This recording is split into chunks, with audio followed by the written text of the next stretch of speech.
रात का पहर था। आसमान में पूरा चांद चमक रहा था और बादल उसके चारों ओर मंडरा रहे थे। ठंडी हवा चल रही थी, पेड़ों की पत्तियां सरसराहट कर रही थीं। ऐसा लग रहा था मानो प्रकृति भी इस रात की रहस्यमयी कहानी का हिस्सा बन गई हो। चार दोस्त अमित, रोहन, रिया और सिमरन एक पुरानी हवेली के सामने खड़े थे।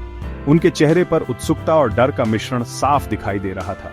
हवेली वीरान थी, खिड़कियां टूटी हुई थी। ऐसा लग रहा था जैसे यह जगह सालों से किसी का इंतजार कर रही हो। दीवारों पर पुराने रंग की परतें उखड़ डीडी आच रही थीं। हवेली की हालत देखकर ऐसा लग रहा था जैसे यह कभी बहुत भव्य रही होगी, लेकिन अब यह सिर्फ एक खंडहर बनकर रह गई है। ये जगह तो डरावनी है यार, सिमरन बोली। उसकी आवाज थोड़ी कांप रही थी। उसकी आंखों में डर साफ झलक रहा था।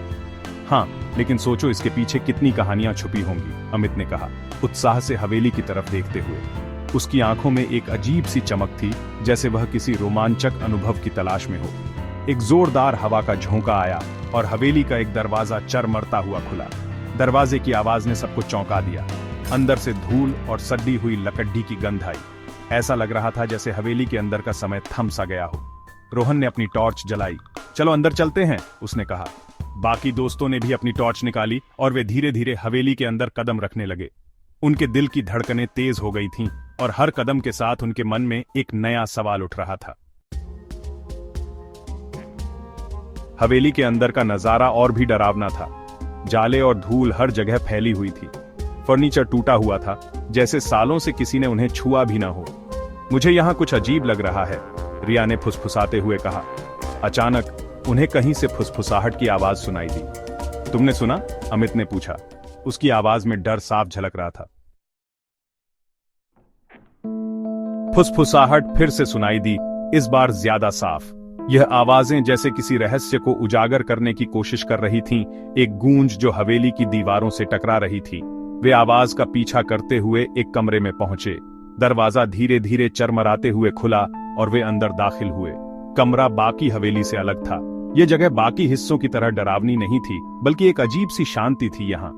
साफ सुथरा, सुंदर फर्नीचर और दीवारों पर एक औरत की तस्वीर। तस्वीर में औरत की आंखें जैसे कुछ कहना चाह रही थीं। ये तो बहुत खूबसूरत है, सिमरन ने कहा। उसकी आंखों में हैरानी और प्रशंसा थी। तस्वीर को ध्यान से देखते हुए सिमरन ने महसूस किया कि यह औरत की तस्वीर कुछ अलग थी। जैसे ही उसने यह कहा, एक अजीब सी सिहरन उसके शरीर में दौड़ गई। तस्वीर से एक तेज रोशनी निकली और कमरे में एक औरत प्रकट हुई। यह औरत वही थी जो तस्वीर में थी। उसकी आंखों में एक रहस्यमयी चमक थी। चारों दोस्त डर के मारे पीछे हट गए। औरत ने धीरे से अपनी आंखें खोलीं। डरो मत, औरत ने कहा।